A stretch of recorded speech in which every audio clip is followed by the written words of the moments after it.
রাধে রাধে বন্ধুরা, জয় গুরু জয়ন্তাই। আজকে তোমরা সকলেই জানো যে আজকে মোহিনী একাদশী। আজকের ব্লগটা সকাল থেকে শুরু করলাম। এই এখন দেখো চা বসিয়ে দিয়েছি। একদিকে চা হচ্ছে, একদিকে দুধ গরম হচ্ছে। এই চাটা বসানোর আগে তোমরা অনেকেই হয়তো জানো যে একাদশীতে চা খেতে নেই, কিন্তু আমি কিভাবে চাটা খাই সেটা তোমাদেরকে বলছি। যে এই দেখো, আমার গোবিন্দের চরণে আমি তুলসী দিয়ে রাখি। যখন যে উপসে হয়তো সেটা খেতে নেই, কিন্তু আমি সেটা খাচ্ছি। আমি সেটা কিভাবে খাই, আমি সেটা এই গোবিন্দের তুলসী চায়ের মধ্যে দিয়ে দিই, দিয়ে খাই। যেহেতু চাটাকে নেশার দ্রব্য হিসাবে দেখা হয়, সেহেতু চাটা খাওয়া যায় না। চাটা কেন, অনেক কিছুই খাওয়া যায় না, কিন্তু চাটা না খেলে তোমরা সকলেই জানো যে কতটা অসুবিধা হয়। চা না খেয়ে দিন শুরু বা কাজ শুরু করা খুব মুশকিল হয়ে যায়। যার জন্য আমি এইভাবে চাটা খাই এবং বাড়ির সকলকে এইভাবেই এই চাটাই খাওয়াই। বাড়ির সকলকে এইভাবেই চাটা দিই, কারণ এটা প্রসাদ হয়ে গেল। যখন তার চরণে তুলসী পড়ল, তখন কিন্তু সেটা প্রসাদ হয়ে গেল। তখন আর কিন্তু সেটা নেশার দ্রব্য হিসাবে কিন্তু চাটাকে আর রাখা, মানে সেটাকে আর ধরা হলো না। যার জন্য আমি এইভাবেই চাটা করি। তোমরা দেখো, চাটা বসিয়েছি।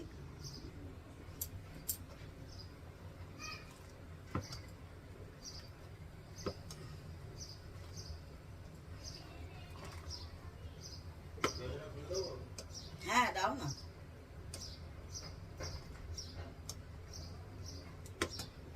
এইভাবেই চাটা আমি করতে থাকি আর করিও।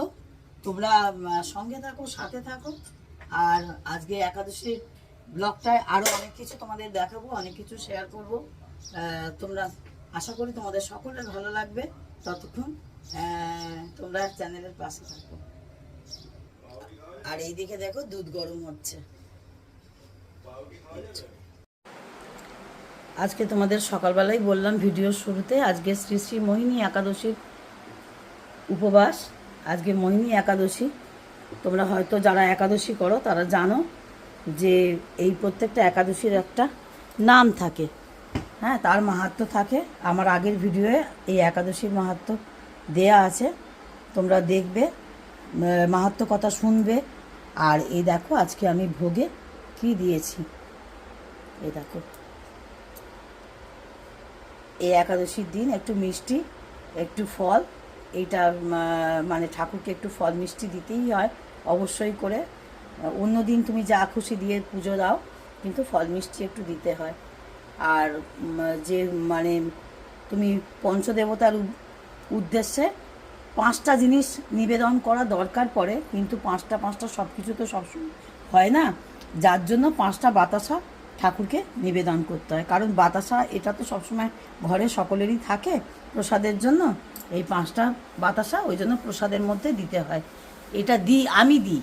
হ্যাঁ, এবার মানে গুরুজনদের বলা কথা, সেগুলোই মেনে চলি। হ্যাঁ, এটাই হচ্ছে কথা। আজকে তোমাদেরকে একটু মহাপ্রভুকে দর্শন করাই। এই কলিযুগে মহাপ্রভু ছাড়া কোনো গতি নাই, গৌর ছাড়া কোনো গতি নাই। এই সোনার গৌরাঙ্গ এই কলিযুগে, এনাকে পূজিত করতেই, মানে পুজো করতেই হবে। এটা সকলে জেনে রাখো, এই কলিযুগে মহাপ্রভু গৌর নাম ছাড়া কোনো গতি নাই। গৌর গৌর করতেই হবে। হ্যাঁ, গৌরাঙ্গ ছাড়া গতি নাই আমাদের সোনার গৌরাঙ্গকে, তাই পূজিত করতেই হবে। আর গুরুচরণ আশ্রয় করতে হবে। হ্যাঁ, বারবার বলছি তোমাদের, সদ্গুরুচরণ আশ্রয় করবে। সদ্গুরুচরণ এখন সত্যিকারের, সত্যি কথা বলছি, সদ্গুরু পাওয়া খুব মুশকিল। যার জন্য তোমরা মহামন্ত্র জপ করতে পারো। যদি সদ্গুরুচরণ আশ্রয় না করতে পারো, মহামন্ত্র, তোমরা মহাপ্রভুকেই গুরু মেনে তোমরা মহাপ্রভু মানে মহামন্ত্র জপ করতে পারো।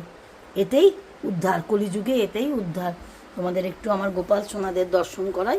এই দেখো, আমার গোপাল সোনারা কি সুন্দর চুপ করে বসে আছে সাজুগুজু করে, ঠিক আছে। ওদের ঘুম থেকে ওটা হয়ে গেছে, বিছনা টিছনা তোলা হয়ে গেছে, পুজো হয়ে গেছে। আমার এই সকালের পুজোটা হয়ে গেছে।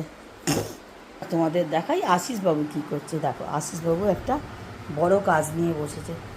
আমি ঠাকুরকে ভোগ দেব বলে তার জোগাড় করছে। তুমি একটু বন্ধুদের রাধে রাধে বলে দাও। রাধে রাধে। আর শ্রী শ্রী মোহিনী একাদশী সকলকে একটু শুভেচ্ছা জানিয়ে দাও। সকলকে বলো শুভ একাদশী। শুভ একাদশী।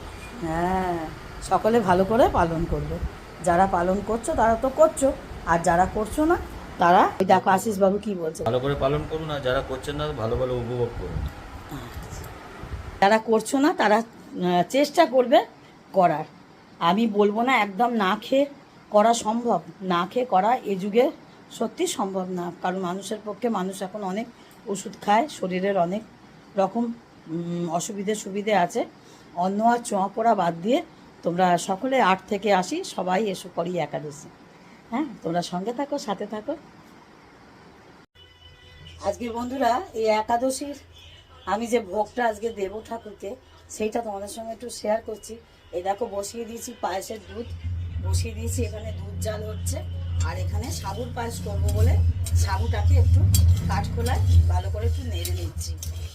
সাবুটাকে যদি একটু ভালো করে যদি নেড়ে নাও না কাঠখোলায়, তাহলে কিন্তু পায়েসটা ভালো হবে, বুঝতে পেরেছো? গলে যাবে না, খুব সুন্দর মতন হবে। এইভাবে তোমরা সাবুর পায়েসটা করবে, বুঝছো? তাহলে খেতে খুব সুন্দর হবে। এরপর আমি আস্তে আস্তে এগোই, তোমরাও দেখতে থাকো।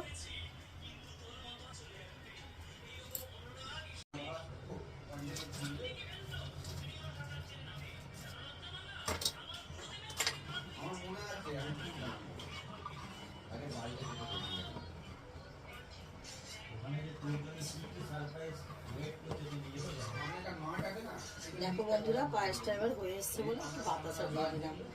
আমি বাতাসা দিয়েই বেশিরভাগ পায়েস করি, খুব কমই চিনি দিয়ে করি।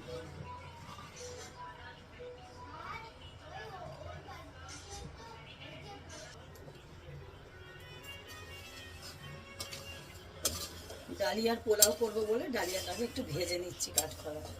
তোমরাও যখন ডালিয়া করবে তখন একটু কাঠখোলা ভেজে নেবে, দেখবে সুন্দর খেতে হবে আর ঝরঝরে হবে।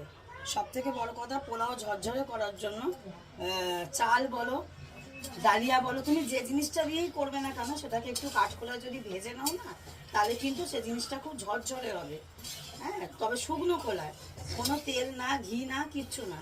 হ্যাঁ, শুকনো এতে পুরো এটাকে আস্তে আস্তে করে হালকা হাতে নেড়ে নেড়ে ভেজে নেবে। পোলাওতে দেবো বলে একটু পনির ভেজে নিচ্ছি, আর এখানে ডালিয়া ভেজে রেখে দিয়েছি।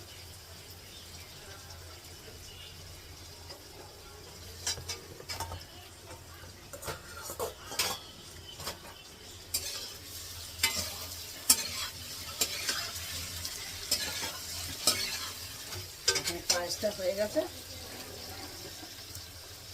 পায়েসটা হয়ে গেছে, ঠান্ডা হলে একটু জমে যাবে।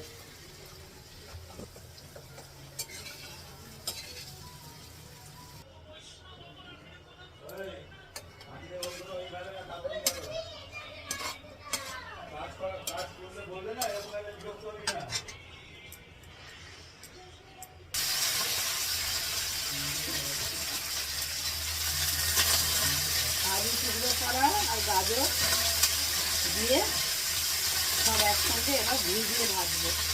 আর গরম মশলা ফোড়ন দিয়ে দিয়েছি, তেজপাতা গরম মশলা ফোড়ন দিয়েছি, দিয়ে এবার এগুলোকে হালকা করে ভেজে নেবো। খুব বেশি কড়া করে ভাজবো না, তাহলে দেখতে ভালো লাগবে না, একটু হালকা করে ভাজবো।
দেখো এইভাবে নাড়বে।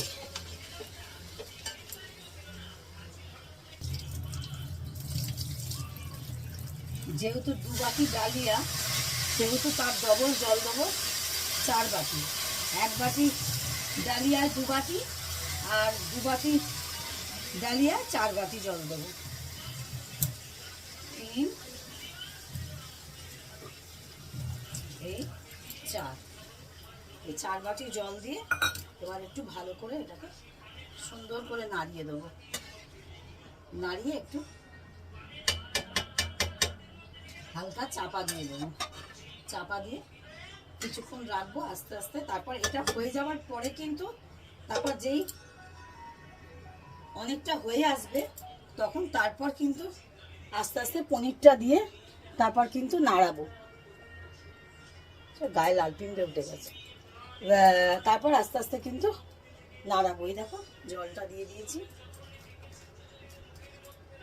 জলটা দিয়ে দিয়েছি। এইভাবে জলটা দিয়ে একটু হালকা হাতে চাপা দিয়ে রাখলে কি হবে বলো তো, তাড়াতাড়ি হয়ে যাবে। খুলেও রাখতে পারো ইচ্ছে করলে, কিন্তু খুলে রাখার দরকার নেই। একটা চাপা দিয়ে দিলে তাহলে তাড়াতাড়ি হয়ে যাবে। এবার আমি নুন মিষ্টির পরিমাণ মতো দিয়ে দিই। এখন আমি নুন দিয়ে ভাজিনি। নুন দিয়ে না ভাজলে, তোমাদের একটা কথা বলি, নুন দিয়ে ভাজলে কি হয় বলো তো, জলটা সবজি থেকে ছাড়ে তো অনেকটা সময় লাগে ভাজতে। তার থেকে ভেজে নিয়ে যদি একটু নুন দিয়ে দাও তাহলে সময়টা কম লাগবে। এটা আমার মানে এটা আমার মনে হয় এইভাবে করলে তাড়াতাড়ি হয়, আর আমি এইভাবেই করি। হ্যাঁ, নুনটা দিলে ভীষণ জল ছাড়ে, সবজি দিয়ে জল ছাড়ে। সবজি অবশ্য অর্ধেক সেদ্ধও হয়ে যায়, কিন্তু করতে অনেকটা নাড়তে হয়। যার জন্য কি করি আমি, ঘিয়ে একাদশীর দিনকে আমি পুরোটা ঘিয়েই রান্না করি। হ্যাঁ, অনেকে সূর্যমুখী তেল খায়, অনেকে অনেক রকম সাদা তেল খায়, অনেকে অনেকভাবে রান্না করে। আমি একাদশীর দিনকে ঠাকুরকে যে ভোগটা দিই সেই ভোগটাই আমি খাই। যাই হোক, সেই ভোগটাই সেবা করি। যে ভোগটা দিই সেটাই করি, আর যেটা দিই না সেটাই আমি চরণে তুলসী পাতা দিয়ে রেখে দিই, সেইটাই আমি খাই। আর সকালবেলা আমি যেরকম চাটা দেখালাম, যে চাটা আমি খাই তুলসী পাতা দিয়ে দিই চায়ের মধ্যে, কারণ চাটা তো আর ঠাকুরকে দিই না, গোপালকে দিই না সেবাতে। কিন্তু চাটা আমি ওই তুলসী পাতা, যেটা খাই না সেটা আমি তুলসী পাতা দিয়ে খাই। ওম ভোজনায় গোবিন্দায় নমঃ বলে খাই, এইভাবেই খাই। আর সব থেকে বড় কথা, এই দেখো আস্তে আস্তে ফুটে, এই দেখো কমে কমে আসছে। এটা তোমরা মিডিয়াম আঁচেও করতে পারো, তাহলে আস্তে আস্তে হয়ে যাবে। চাপা না দিয়েও নাড়তে নাড়তেও হয়ে যায়, কোনো অসুবিধা হয় না, কোনো অসুবিধা হয় না।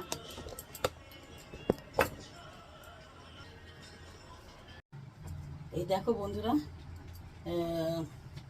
এখানে আমি আমার ঠাকুরের ভোগের থালাটা সাজিয়ে নিয়েছি, বুঝতে পারছো? এই দেখো ঠাকুরের ভোগের থালাটা সাজিয়ে নিয়েছি। আর এই ডালিয়ার পোলাওটা ঠিক এইভাবে হয়েছে। আমি পরে একটু কিশমিশ ছড়িয়ে দিয়েছি, আর বাদাম তো তোমরা দেখলে, তোমরা ইচ্ছে করলে কাজুও দিতে পারো। আমি পনির দিয়ে দিয়েছি, আর সবজি টবজি দিয়ে করলাম, তোমরা সবটাই দেখতে পেয়েছো। বিনস, গাজর, ক্যাপসিকাম দিইনি, কারণ ক্যাপসিকামে তোমাদের একটা কথা বলি, ক্যাপসিকামে কিন্তু খুব জল ছাড়ে, জানো তো।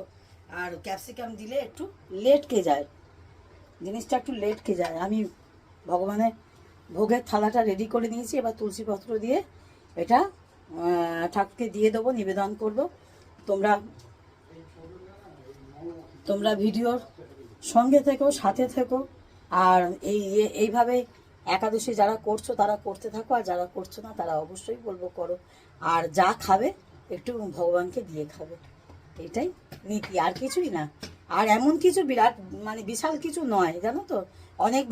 অনেকে নাম শুনে, একাদশীর নাম শুনে খুব ভয় পেয়ে যায়, কিন্তু ভয় পাওয়ার মতন কোনো ব্যাপার না।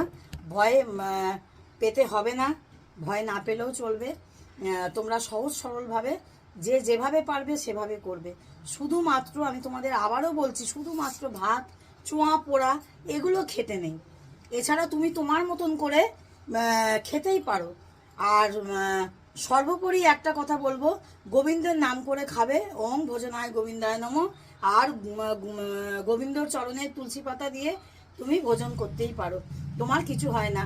3 ধরনের একাদশী হয়, উত্তম, মধ্যম, কনিষ্ঠ। আমি কিন্তু কনিষ্ঠটাই করি, আমি কিন্তু উত্তমও পারি না, মধ্যমও পারি না। উত্তম হচ্ছে একদম নির্জলা, তুমি জলস্পর্শ করবে না, হ্যাঁ, না খেয়ে থাকবে, সেটা আমার পক্ষে একদমই সম্ভব নয়। আর একটা হচ্ছে মধ্যম, সেটা হচ্ছে ফল আর দুধ খেয়ে থাকা। আমার লিভারের সমস্যা, আমি একটা ফলের কুচিও খেতে পারি না। হ্যাঁ, আর দুধ তো সবসময় সহ্য হয় না। দুধ তবে তবে বলবে দুধ চা কি করে খাই? দুধ চাটা খাই কেন জানো বন্ধুরা? তোমাদের একটা কথা শেয়ার করি। আমার মাইগ্রেন আছে, যার জন্য আমি মানে লিকার চাটা খেলে না আমার চায়ের ঠিক চাটা খেয়ে মন ভরে না। আর চাটা খেয়ে আমার কোনো কাজ, মাথা টাথাগুলো ছাড়ে না, যার জন্য আমার মাইগ্রেনের পেন এসে যায়। আমি যদি পরপর দুদিনও যদি কষ্ট করেও যদি লিকার চা খাই না, আমার মাথা যন্ত্রণা এসে যায়, ভীষণ চোখ মাথা সমস্ত যন্ত্রণা করে। চা আমি কাউকে করতে দিই না। চা আমি নিজের চাটা নিজে হাতে করে খাই। নিজে হাতে চা না করে খেলে না আমার একদম মন ভরে না। নিজে হাতে চা আমাকে করে খেতে হবে।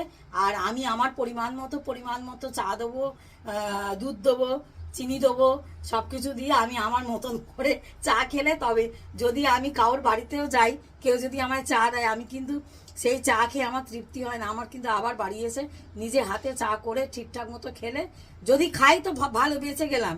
আর যদি না খাই, যদি হয়তো মনে হলো দূর আর ভালো লাগছে না, জাগে ছেড়ে দিই, তাহলে কিন্তু প্রচণ্ড আমি মানে সেই রাত থেকেই আমার মাথার যন্ত্রণা, আমার ছিঁড়ে যাবে মাথা ব্যথা।